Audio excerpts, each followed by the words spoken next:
What are you living for? Have sex with girls that say they love me. Okay. To have a couple good beers. Yep. Treat people well around me. Yep. And watch as much George Carlin as I can. Okay.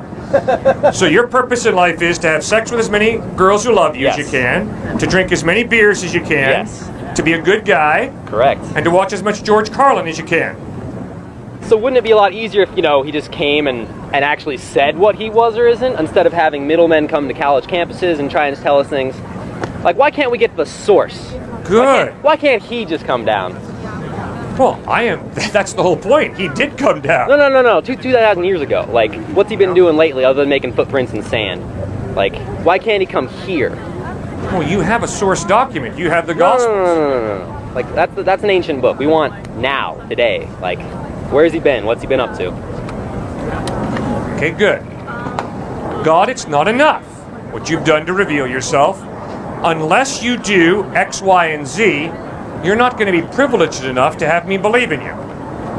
Do you think that smacks of sincerity? If a girl looks you in the face and says, I love you, and you say, really? I don't believe you unless you have sex with me.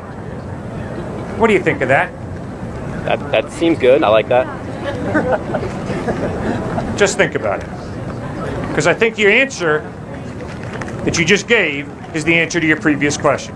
But because I absolutely see you as a middleman. There's God, there's you, and then you're telling us, the herd, the flock, what God says. He's sending you out on a mission. Well, why can't he be here? Why can't he come out of the heavens and split the ground and all kinds of good science fiction effects and, that would be so much easier. It would clear up a lot of confusion, and we'd be good to go for the rest of human eternity.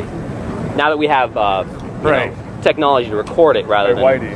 And the answer to that is... I'm going to burn it. God respects your freedom. Respect his freedom. God doesn't play games with you. Don't play games with him.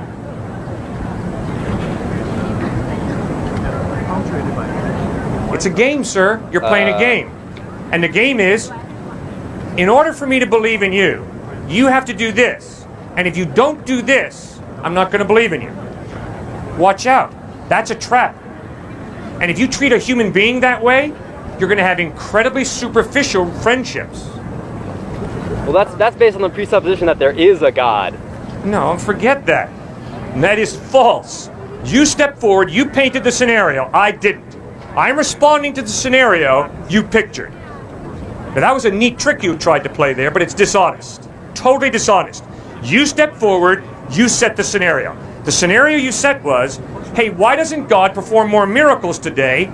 Then I would believe in him. That's the scenario you set.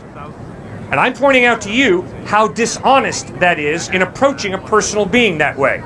If a girl says to you, I really love you, and you look her in the face and say, you know something? I don't believe you unless you have sex with me. You are one crass manipulator. You said more miracles, but they didn't have any understanding of gravity back then or oxygen. So why to their 2,000-year opinion of the way world is, how does that compare to what we have when we have knowledge? So what I'm saying is, how come the miracles can't happen today? Because you said more miracles, so you assume that the snake talked and the sea was split and he came back from the dead. But why can't that happen now? Miracles do happen now, but they don't happen on command. They don't happen for some cynical person who says, hey God, do you want to have the privilege of me believing in you? Which is obviously total human arrogance. Hey, why don't you do this miracle and then I'll believe in you? Instead, God respects your freedom. He doesn't force you to believe. He doesn't manipulate you. He says, here's the evidence that I love you. Here's the evidence that I care for you. Now you have to make your own decision. It's not manipulative that God creates us to love him. Like if I had an ant farm, yes, would I demand that the ants love me? And if they don't, they're going to go to ant hell? If you create the ants for a purpose, then it would behoove the ants to live out the purpose for which they were made. It's a question of purpose. Why you?